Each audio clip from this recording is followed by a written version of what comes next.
नमस्कार, आप लाइव बिहार देख रहे हैं। मैं हूं राजमोहन तिवारी।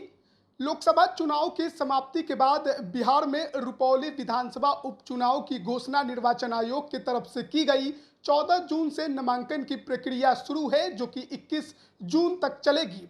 लेकिन इसी बीच जहां जनता दल यूनाइटेड ने अपना कैंडिडेट घोषित कर दिया था, वहीं दूसरी तरफ महागठबंधन में अभी तक ये समझ में नहीं आ रहा था कि कैंडिडेट कौन बनेगा। बीमा भारती की तरफ से लगातार दावे किए जा रहे थे, उनके पति अवधेश मंडल की भी खूब चर्चा चल रही थी। लेकिन सीपीआई के दावे ने बीमा भारती और अवधेश मंडल के अंदर बेचैनी बढ़ा दी थी। लेकिन अब सब कुछ ठीक हो गया है। राजद के तरफ से बीमा भारती को रुपौली विधानसभा उपचुनाव के लिए कैंडिडेट घोषित कर दिया गया है। बीमा भारती ने खुद इस संबंध में अपने सोशल मीडिया पेज पर जानकारी दी। आपको बता दें कि कल सुबह में बीमा भारती लालू यादव और तेजस्वी यादव से मुलाकात करने राबड़ी आवास पहुंची थी।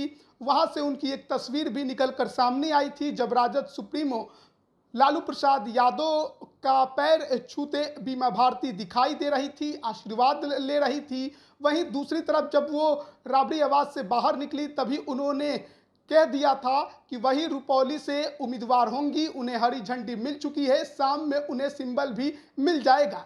लेकिन लगभग 7-8 बजे तक ऐसी कोई खबर नहीं आई, तो फिर कई तरह के कयास लगाए जाने शुरू हो गए। लेकिन इसी बीच रात में ही बीमा भारती के तरफ से अपने सोशल मीडिया पेज पर एक तस्वीर साझा की गई, जिसमें लालू यादव उन्हें उपचुनाव के लिए सिंबल देते दिखाई दे रहे हैं। और अपने सोशल मीडिया पेज पर बीमा भारती ने इस संबंध में लिखा भी है कि रुपौली उपचुनाव 2024 के लिए मुझ पर भरोसा जताते हुए रुपौली विधानसभा क्षेत्र से महागठबंधन के प्रत्याशी बनाए जाने के लिए राजद के माननीय राष्ट्रीय अध्यक्ष आदरणीय श्री लालू प्रसाद यादव जी, नेता प्रतिपक्ष व युवाओं के भविष्य श्री तेजस्वी प्रसाद यादव जी, प्रदेश अध्यक्ष जगदानंद सिंह सहित महागठबंधन के सभी वरिष्ठ नेताओं का हृदय से आभार व धन्यवाद व्यक्त कर रही हूं।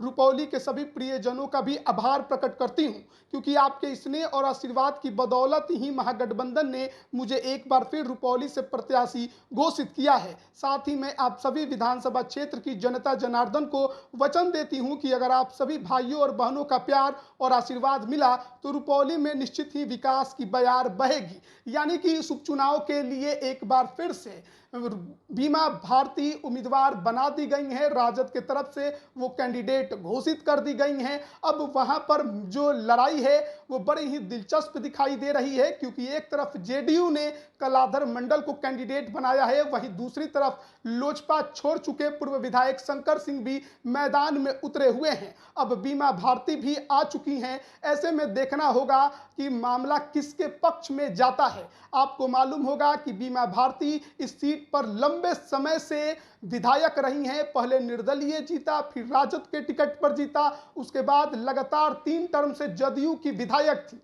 लेकिन जब फ्लोर टेस्ट की बारी आई तो वो राजद के पक्ष में नजर आई और उसके बाद उन्होंने जदयू ही छोड़ दिया, राजद ज्वाइन किया, पूर्णिया से लोकसभा का चुनाव लड़ा। लेकिन बुरी तरह उन्हें हार का सामना करना पड़ा। हाल ऐसी थी कि उन्हें अपने विधानसभा क्षेत्र में महज 10,000 वोट आए थे और कहा जा रहा था कि यही सबसे बड़ा कारण है कि लालू यादव और तेजस्वी यादव भी इस बार के विधानसभा उपचुनाव में बीमा भारती के अलावा किसी और नया चेहरे की ओर देख रहे थे। लेकिन फिलहाल बीमा भारती लालू यादव और तेजस्वी यादव को मनाने में कामयाब रही हैं और उन्हें फिर से उपचुनाव का टिकट मिल चुका है।